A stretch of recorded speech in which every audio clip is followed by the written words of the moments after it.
जय हिंद दोस्तों, मैं आपका एक बार फिर अपने चैनल बेसिक नॉलेज पे स्वागत करता हूं। आज हम सीखेंगे कि बेसिक अलजेब्रा क्या होता है और बेसिक अलजेब्रा की इक्वेशंस को हम कैसे सॉल्व कर सकते हैं। सबसे पहले हम ये जान लेते हैं कि अलजेब्रिक इक्वेशंस होते क्या हैं। तो दोस्तों, अलजेब्रिक इक्वेशंस जो हैं वो सिंपली एक कॉम्बिनेशन होते हैं कॉन्स्टेंट्स और वेरिएबल्स के। तो चलिए हम जान लेते हैं कि कॉन्स्टेंट्स क्या होते हैं। दोस्तों, कॉन्स्टेंट्स जो हैं इस तरह के वैल्यूज़ होते हैं जो अपना वैल्यू को चेंज नहीं करते दोस्तों। जैसे कि आप देख सकते हैं यहाँ पर वन जो है वो अपना वैल्यू को चेंज करने वाला नहीं है।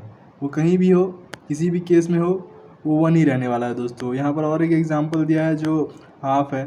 हाफ यहाँ पर 1/2 से हम रिप्रेजेंट कर रहे हैं, जो कि 0.5 के बराबर भी होता है। तो ये जो है दोस्तों, ये भी अपना वैल्यू को कभी चेंज करने वाला है नहीं दोस्तों। ये थर्ड एग्जांपल जो है वो पाई जो है दोस्तों, वो भी अपना वैल्यू को कभी चेंज नहीं करता है। हालांकि आपको मैं बता दूं कि पाई जो है वो एक स्पेशल नंबर है दोस्तों, जिसका जो वैल्यू है 3.14159 एंड सो ऑन के बराबर होता है, जो आज तक साइंटिस्ट जो है दोस्तों इनको ढूंढते ही रह रहे हैं। इसका जो वैल्यू है उसे, इसका आज तक कोई भी एक्यूरेट वैल्यू को ढूंढ नहीं पाया है। हमारे पास एक कांस्टेंट है दोस्तों, जो कि है यूलर्स नंबर। यूलर्स नंबर जो है दोस्तों, वो भी एक तरह का कांस्टेंट ही है, जिसका वैल्यू 2.71828 के बराबर के आसपास होता है।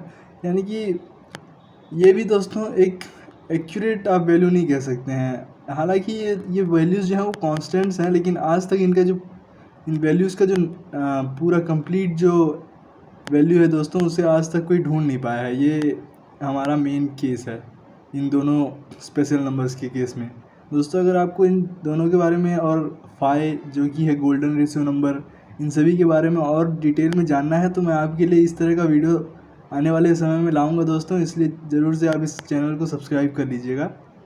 चलिए अब हम जान लेते हैं कि वेरिएबल्स क्या होते हैं। दोस्तों, वेरिएबल्स जो हैं वो इस तरह के नंबर्स होते हैं जो अलग अलग केसेस के अकॉर्डिंग अपना वैल्यू को चेंज कर लें।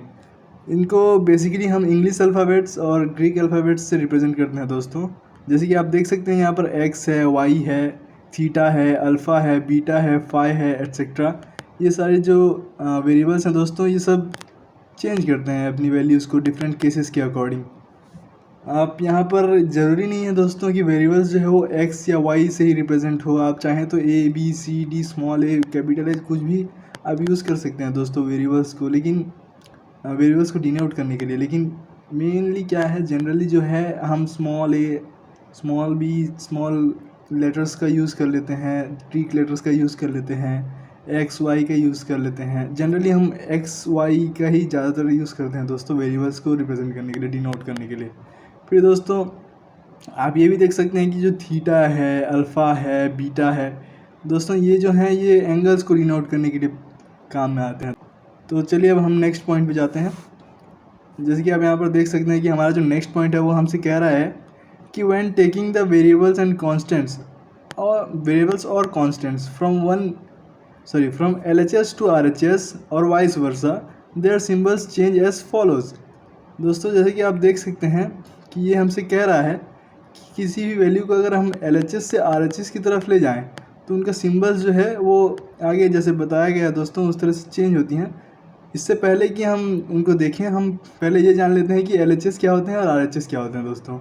LHS जो है दोस्तों, वो लेफ्ट हैंड साइड को डिनोट करते हैं एक अलजेब्रिक इक्वेशन की, और RHS जो है दोस्तों वो राइट हैंड साइड को डिनोट करते हैं एक अलजेब्रिक इक्वेशन के। एग्जांपल के तौर पे आप यहाँ पर देख सकते हैं दोस्तों, जैसे कि यहाँ पर लिखा है हमारे पास 3a + 2b = 15। तो दोस्तों, ये जो है वो हमारा LHS को डिनोट कर रहा है और इधर का जो साइड है वो हमारा RHS को डिनोट कर रहा है दोस्तों। तो चलिए अब देख लेते हैं कि ये पॉइंट हमसे जो कह रहा था वो क्या कह रहा था दोस्तों। तो जैसे कि आप देख सकते हैं इधर जो प्लस है वो, जैसे कि अब चलिए हम ये इससे ले लेते हैं, इस साइड को ले लेते हैं हम LHS लेफ्ट हैंड साइड, और जो RHS जो है दोस्तों राइट हैंड साइड, ये इस तरह से हम ले लेते हैं दोस्तों। तो इधर जो है जैसे कि कोई भी नंबर हो, कांस्टेंट हो, वेरिएबल हो, कुछ भी, तो अगर उसे हम LHS से RHS की ओर ले जाएंगे दोस्तों, तो वो हमेशा जो है इस तरह से ही, इस अकॉर्डिंगली ही अपना जो सिंबल है या अपना जो वैल्यू है उसे चेंज करेगा दोस्तों। चलिए एक एग्जांपल लेके देखते हैं। जैसे कि यहाँ पर 3+3 है हमारे पास, सोच लीजिए कि हमारे पास +3 है। तो अगर उसे हम LHS से RHS की ओर ले जाएंगे तो उसका वैल्यू जो होगा दोस्तों वो -3 के बराबर हो जाता है। सिमिलरली अगर -3 है तो वो +3 हो जाएगा। अगर 3 को हम किसी के साथ मल्टीप्लाई कर रहे हैं तो फिर वो डिवाइड हो जाएगा RHS की ओर जाके, और अगर वो डिवाइड हो रहा है तो RHS की ओर जाके LHS से RHS की ओर जाके मल्टीप्लाई हो जाएगा दोस्तों। जैसा ज़रूरी नहीं है कि LHS से RHS की ओर ही जाने से जो है वो मल्टीप्लाई होगा दोस्तों। ये जो है ये सारी इनके रिवर्स के लिए भी वैलिड है दोस्तों। जैसे कि आप देख सकते हैं यहाँ पर ये जो इधर जो अगर -3 है RHS साइड में, तो उसे अगर हम LHS साइड में भी ले जाएं तो जो वैल्यू है अगर -3 है तो वो LHS की ओर जाके +3 हो जाएगा दोस्तों। तो यही कुछ बोल रहा है हमें। हम फर्दर देख सकते हैं कि स्क्वायर जो है वो जब अपना साइड चेंज करता है तो स्क्वायर रूट बन जाता है, और क्यूब जो है वो क्यूब रूट बन जाता है। तो दोस्तों इसी तरह से ये जो है सिंबल्स वो चेंज होते हैं दोस्तों।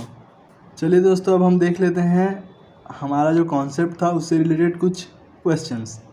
तो दोस्तों जैसे कि आप देख सकते हैं हमारा पहला क्वेश्चन, वहाँ पर हमें x का वैल्यू फाइंड करने के लिए बोला है इन दो इक्वेशंस में। दोस्तों जैसे कि मैंने आपको पहले ही बताया था कि +3 जो है वो RHS की ओर चले जाएगा अगर LHS, जैसे कि आप देख सकते हैं यहाँ LHS साइड में है +3, वो अगर RHS साइड की ओर जाएगा तो वो -3 हो जाएगा दोस्तों, जो कि हमने पहले से ही लिख लिया है। और फिर हम इसे सॉल्व करते हैं दोस्तों फर्दर। 2x जो है वो 4 के बराबर होगा दोस्तों, और अब हम देख सकते हैं कि x का वैल्यू जो है वो 4/2 यानी कि 2 के बराबर है। तो इस इक्वेशन के लिए जो x का वैल्यू है दोस्तों वो 2 के बराबर है। चलिए अब हम ये देख लेते हैं कि इस दूसरे इक्वेशन के लिए ये x का वैल्यू जो है वो क्या होगा। दोस्तों मैं आपको एक और बात बता दूं, अगर दो वेरिएबल सेम है अगर वेरिएबल्स, तो हम उन्हें ऐड कर सकते हैं दोस्तों। अगर यहाँ पर y होता, अगर दूसरा वेरिएबल होता तो हम उसे ऐड नहीं कर पाते, लेकिन क्योंकि यहाँ पर दोनों वेरिएबल सेम हैं तो हम इसे ऐड करके कह सकते हैं कि ये 8x के बराबर है। 8x - 3 = 29। तो चलिए दोस्तों इसको फर्दर सॉल्व करते हैं। 8x जो है दोस्तों, अब ये -3 जो है वो उधर जाके +3 हो जाएगा, तो 29 + 3 के बराबर हो जाएगा दोस्तों। अब हम फर्दर कह सकते हैं कि 8x जो है वो 32 के बराबर होगा, और x जो है वो 32 / 8 जो कि 4 के बराबर आ रहा है दोस्तों। तो आप देख सकते हैं कि हमारा दूसरा इक्वेशन के लिए x का वैल्यू जो है वो 4 है। इससे एक बात और प्रूफ होती है दोस्तों कि जो वेरिएबल है वो डिफरेंट केसेस के अकॉर्डिंग अपना वैल्यूज़ को चेंज कर रहा है दोस्तों। वेरिएबल तो सेम है यहाँ पर, इन दोनों केसेस में आप देख सकते हैं कि दोनों वेरिएबल्स x ही हैं, लेकिन पहले केस में जो है x का वैल्यू 2 है और दूसरे केस में जो है वो x का वैल्यू 4 आ रहा है दोस्तों। तो आप देख सकते हैं कि किस तरह से अपना वैल्यू को चेंज कर रहा है। चलिए दोस्तों अब हम दूसरे क्वेश्चन को देख लेते हैं। तो दोस्तों आप देख सकते हैं कि यहाँ पर जो है हमें 2 वेरिएबल्स मिले हैं दोस्तों। तो इसे चलिए हम फर्दर सॉल्व करते हैं। तो अगर 3a² है और हमें क्वेश्चन में कहा है कि हमें a का वैल्यू फाइंड करना है, तो चलिए सबसे पहले जो 3b है वेरिएबल उसे हम RHS साइड की ओर ले जाते हैं। तो ये जो है उधर जाके बन जाएगा -3b के बराबर। दोस्तों आप आगे देख सकते हैं कि हम a² को लिखेंगे 20 - 3b/3 के बराबर, और फर्दर हम लिख सकते हैं a जो है वो 20 - 3b/3 टोटल को रूट के अंदर ले आते हैं दोस्तों। तो ये कह सकते हैं कि जो वैल्यू है a का वो √20 - 3b/3 के बराबर है। दोस्तों आप देख सकते हैं कि हमारे पास 2 वेरिएबल है इस केस में, और दूसरे वेरिएबल का वैल्यू जो है हमें पता नहीं है दोस्तों। तो हम इस जो सॉल्यूशन का है दोस्तों यहीं पर छोड़ देंगे। अगर हमें पता होता b का वैल्यू क्या है तो हम फर्दर इसे सॉल्व कर पाते, लेकिन क्योंकि इस केस में हमें b का वैल्यू दिया गया नहीं है तो हम कह सकते हैं कि a जो है वो √20 - 3b/3 के बराबर होगा। तो अब इसे अब फर्दर सॉल्व नहीं कर सकते बेसिकली, आपको बताऊं तो अब जो हमारा आंसर है दोस्तों ये यही हो जाएगा। तो आप इस तरह से क्वेश्चंस को सॉल्व कर सकते हैं दोस्तों, अलजेब्रिक इक्वेशंस को। और सिंपली हम लोग को बस सिंप्लीफाई करना है। आप देख सकते हैं a जो है हमें a का वैल्यू चाहिए था, तो हमने इस तरह से कैलकुलेट करके सिंपली हमने a का वैल्यू निकाल लिया दोस्तों। तो इस तरह से आप भी इजीली आप निकाल सकते हैं वेरिएबल्स का वैल्यू। तो दोस्तों बेसिक अलजेब्रा जो है वो एक बहुत बड़ा टॉपिक है दोस्तों। अगर बेसिक अलजेब्रा को हमें कवर करना है तो 2-3 वीडियोस लगेंगे ही। तो मैं जैसे कि इस वीडियो में कवर नहीं कर पाया, मल्टीपल अलजेब्रिक इक्वेशंस को ऐड करना, सब्ट्रैक्ट करना, उनके ऊपर डिफरेंट अरिथमेटिक फंक्शंस को अप्लाई करना, ये सब जो है दोस्तों इस वीडियो में कवर नहीं हो पाया। फिर हम क्वाड्रेटिक इक्वेशंस को ठीक से डिस्कवर नहीं कर पाए। ऐसे तो बहुत सारे टॉपिक्स बचे हैं दोस्तों बेसिक अलजेब्रा के ऊपर कवर करने में, लेकिन ये बोल सकता हूँ कि इस वीडियो से जो है आपका बेसिक्स जो है अलजेब्रा का वो कंप्लीट हो जाएगा दोस्तों। तो मैं सोच रहा हूँ कि आपके लिए मैं आने वाले वीडियोस में क्वाड्रेटिक इक्वेशन और बेसिक अलजेब्रा से रिलेटेड बहुत सारे और टॉपिक्स और कॉन्सेप्ट्स हैं उनको लाऊं और आपका नॉलेज जो है दोस्तों बेसिक नॉलेज उसे और बढ़ाऊं।